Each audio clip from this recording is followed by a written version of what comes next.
Hi, good morning, and welcome to day 2 of Demuxed.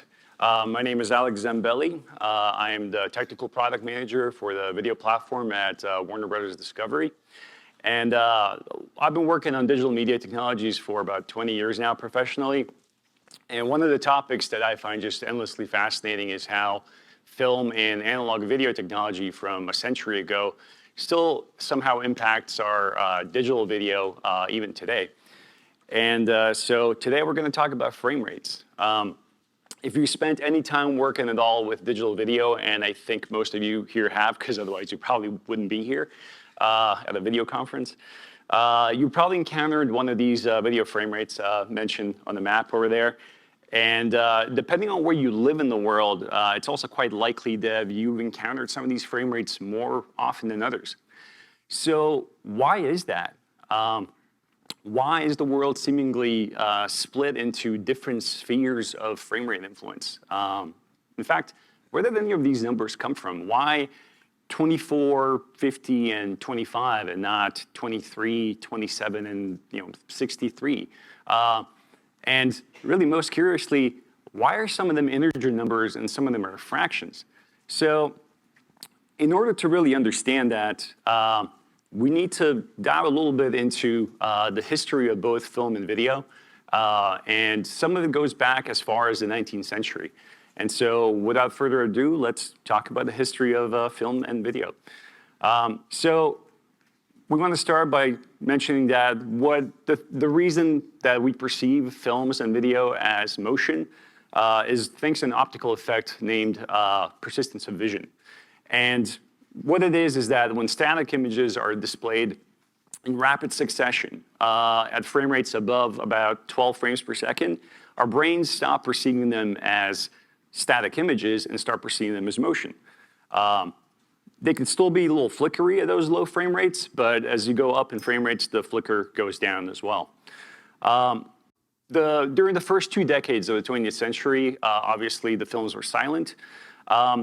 And it's interesting that during this era, there wasn't really such a thing as standard frame rate. In fact, even the term frame rate didn't really exist at the time. Camera operators and film projectionists really thought more in terms of feet of film per minute. And the other thing that was interesting is that all the cameras were hand cranked. And so that meant that not only did camera operators actually shoot different films at different speeds, but actually shot different scenes within the same film, often at different speeds. And so when studios would send their reels to the theaters, they would often include so-called cue sheets with them that included just directions, like musical directions, things like that. And they often included even instructions to the projectionist on how fast to project the film.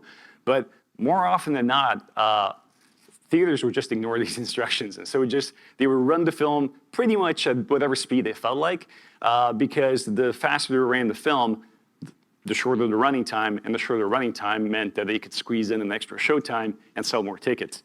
And so, yeah, it was kind of a mess. But as basically the sound technology improved by the 1920s, it became feasible to also then start thinking about how do we actually synchronize film with sound. And keeping images and sound in sync required that we couldn't have hand-cranked cameras anymore. We had to have a standard and a constant film speed. And so how do we actually choose a standard film frame rate? Stanley Watkins was an audio engineer for Western Electric at the time, and his team worked on Vitaphone, which was the sound process used for the jazz singer, one of the first talkies. And he described in an interview their process for settling on the frame rate. And he basically said, well, ordinarily we would have spent about 6 months in the lab running tests, running experiments, come up with very scientific recommendation.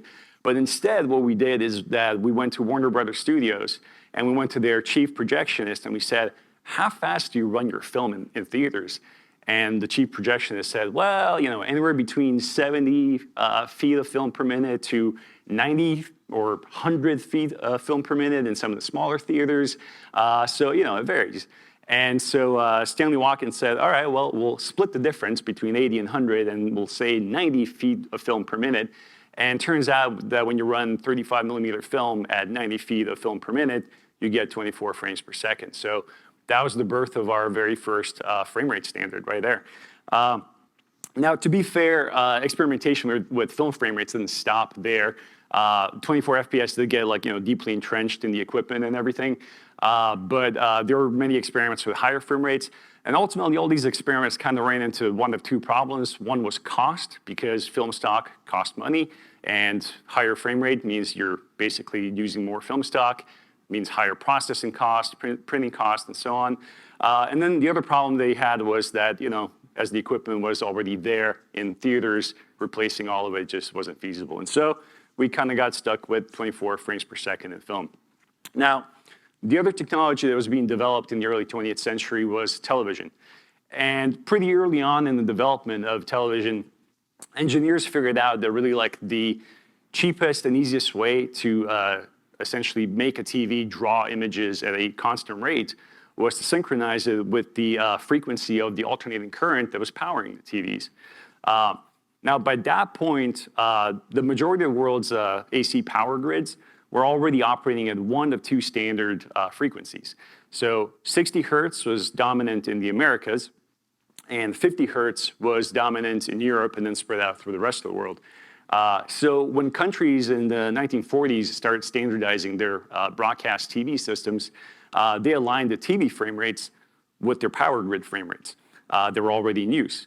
And so that's how the TV world got split into these two spheres of influence. We ended up with 30 and 60 FPS in the 60 hertz regions and 25 and 50 FPS in the 50 hertz regions. And then in 1953, things got kind of complicated. So the US government decided they wanted a new color TV standard. And they reconvened the National Television System Committee, better known as NTSC. And they asked them to come up with a color TV standard that was backwards compatible with monochrome TV sets, because they didn't want to make people go buy new TVs. And so NTSC did exactly that. They came up with a standard that was backwards compatible with black and white TVs, so great. But there were some concerns from the engineers at the time that the audio frequencies were too close to the video frequencies. They were being carried in a composited signal, and they weren't, that audio frequencies were in integer multiples of the video frequencies, and they were afraid that that might result in a pulsing beat pattern in the video. And so they came up with a clever solution. They realized that if they slowed down the video frame rate by 0.1%, they could actually get the video frequency kind of in sync with the audio frequency and eliminate this pulsing dot pattern. And so that's how we ended up with 2997 FPS, because that is 30 divided by, or slowed down by 0.1%. And so we went from 30 to 29.97, from 60 to 59.94, and from 24 in cases when the film was broadcast over TV to 23.976 FPS. And so that's where we got our fractional frame rates. So one last thing before we move on from the history section, quick public service announcement. NTSC and PAL do not exist in digital video. They were analog-only video standards. In fact, they were color encoding analog video standards. Just remember, if you're going to remember one thing from today's session, if it's digital video, it's not NTSC, it's not PAL. All right, end of public service announcement. So we've established how we got to these fractional frame rates. So let's now talk about why they're trouble in digital video. So first of all, they're not actually very precise. Turns out they're just rounded versions of the real frame rate values, and the real frame rate values are infinitely repeating decimals. So that's not good. If you've ever had to measure time using fractional values that have infinitely repeating decimals, it means that your count is eventually going to be incorrect.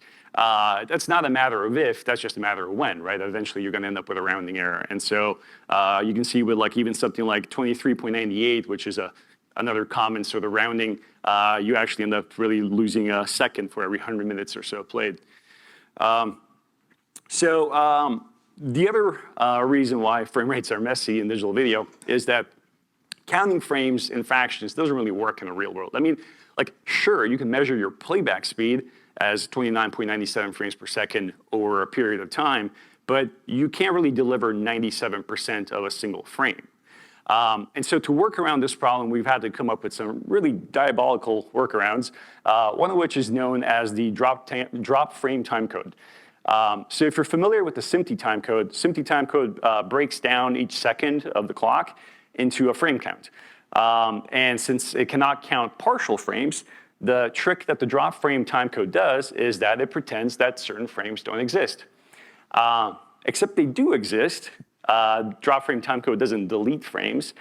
It just kind of lies to you. So we've had this strange workaround that causes a lot of issues because there's ambiguity often around what kind of timecode is it? Is it a drop frame timecode or a non-drop frame timecode? And if you don't know, you can end up miscounting your frames. If you ever worked with MPEG-2 transport streams, you probably know that they use a 90 kilohertz timescale and integer timestamps. And when you divide 90,000 with 29.97, you get 3,003 ticks. And so, okay, that's a nice integer number. But when you divide 90,000 with 59.94, you get 1,501 and a half ticks.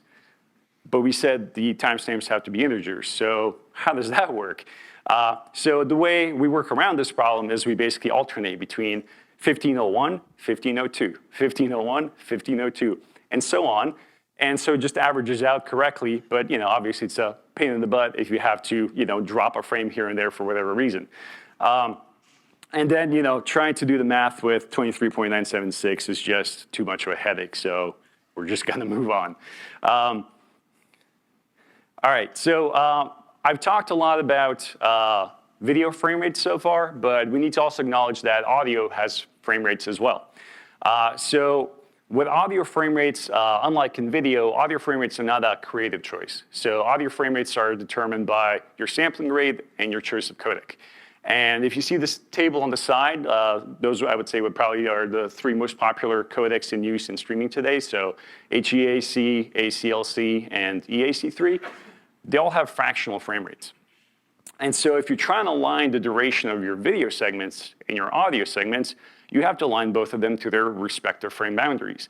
And if the frame rates are not aligned for video and audio and are not multiples of each other, then that's going to be problematic. In fact, turns out that when you have fractional video frame rates, it's mathematically impossible to align them with fractional audio frame rates, at least under, 1,000 seconds of duration. I'm sure there's some very high number somewhere up there where they maybe match up.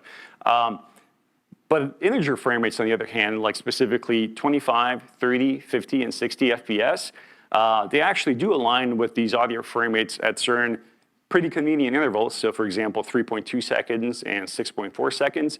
If you use these for your GOP durations and your video segment durations, and you use these audio codecs, they will actually align. And so here's a very practical example of that. So in MPEG Dash, if you're using segment timelines, and I apologize for the very small font there, but really, you don't need to see what it says. You just need to see the long line of numbers basically in those three sections. So those are the three audio adaptation sets. And you can see that for each one of those three audio adaptation sets on the left, basically you have to pretty much list every segment duration because they don't align with video and they kind of vary in duration all the time. But, and that's the example with 5994, 29.97 video frame rate. On the right-hand side, this is the same version, same content, but with 60 and 30 FPS as your video frame rate. So if you use 3.2 second GOP and segment duration, you actually get your audio and video segments to align perfectly. And not only that, but all your audio segments end up having the exact same duration. And so now you can compress this manifest using the repeat tag to basically nothing. So, all right, we've established so far that fractional frame rates were introduced 70 years ago to solve problems that were specific and exclusive to analog video. And we've also established that fractional frame rates in the digital video world just kind of cause problems. So why are we still doing this? Is it because the digital video world is just not ready for integer frame rates? Actually, no. Pretty much all digital TV standards for the last 25 years have included support for 24, 30, and 60 integer frame rates. Here's ATSC standard from 1995, stating support for both fractional and integer frame rates. Here's the DVB-T standard from 2 years later, stating the same thing. The CTA standard that we use for HDMI signaling basically says that any display capable of displaying a fractional frame rate must be capable of displaying the same frame rate in its integer version. And here's the HDTV standard, Rec 709 from 2000, that also states support for integer frame rates. So, okay, standards are not the problems. Is the problem that we have too much analog video still in the world that we have to support? And the answer to that is also no. In fact, most of the world has shut off their analog TV systems. And like in the US, that was done all, back in 2009. And so even the countries that are painted orange and yellow in here have mostly transitioned over to digital. So it's just like some low power TV stations left. So that's not the problem. Is the problem that we have too many devices that are still outputting analog video? That's not the problem either. Last gaming consoles with composite analog video outputs were released about over a decade ago. And the most recent streaming device that I could find with analog video outputs is Roku Express Plus model 3910 that was released back in, well, about 5 years ago. So the devices are not the issues. Is the problem incompatibility with TVs? Like, are we just afraid that if we try to play something, a frame rate that's incompatible with the TV, that it's gonna fail? No, at least not in the streaming world. So here's a few examples. So this is basically Seinfeld on Netflix playing at 24 FPS on a 50 hertz display. This is Discovery Plus, content at 30 FPS playing on a 50 hertz display. HBO Max, 25 FPS playing on a 60 hertz display, and so on. Netflix, 25 FPS, 60 hertz display. And so we can see by these examples that we can basically pretty much play any frame rate on TVs of any refresh rate. So why are we so concerned about this 0.1% difference, right? It shouldn't make a difference if devices can handle such huge differences in frame rates and refresh rates. Okay, so what exactly is preventing us from getting rid of fractional frame rates? I think we need to just face the truth that in the year 2022, the answer might be nothing. So what can we do? Well, transcoding videos for OTT delivery, which is I think what probably most of us here in the room do, it's usually the last link in the supply chain, in the video distribution chain. It's downstream of post-production, it's downstream of broadcast workflows, and I'm not so ambitious to think that we can go change the broadcast industry overnight, so I'm not gonna try to say, let's go change it. But I think we should focus on what we can do, and we can change our own OTT delivery workflows. So if supply chains want to continue giving us mezzanines at 23.976, 29.97, 59.94 FPS, so be it. But we don't have to keep them at that frame rates. Before we transcode them for OTT delivery, we could just convert those frame rates to integer frame rates. Viewers will not notice the difference. Nobody upstream will probably care, but at least we're gonna make our own lives easier in the OTT space. So how can we accomplish this?